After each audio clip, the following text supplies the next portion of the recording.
Ya, kendaraan mobil pimpinan Ponpes Pasantren diruksak ku geng motor. Ratusan santri di Ciamis jeung Tasikmalaya ngajorak ka Mapores Tasikmalaya Kota, maranehna ngadesak polisi sangkan gusut palaku anu ngarusakna sarta ngabubarkeun geng motor di Kota Tasikmalaya.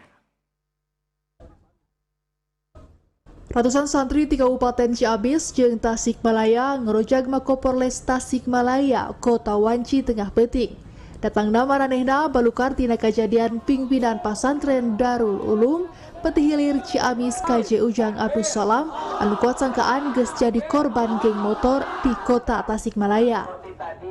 Kaca mobil kiai teh kuat sangkaan dihancurkeun ku geng motor waktu ngaliwat di Jalan Kolonel Bashir Surya, Kecamatan Ciberem, Kota Tasikmalaya. Ratusan santri ngagimbung di hareupeun gedung Polres Tasikmalaya Kota nungguan Kyai Haji Ujang anu nyieun laporan kana eta kasus.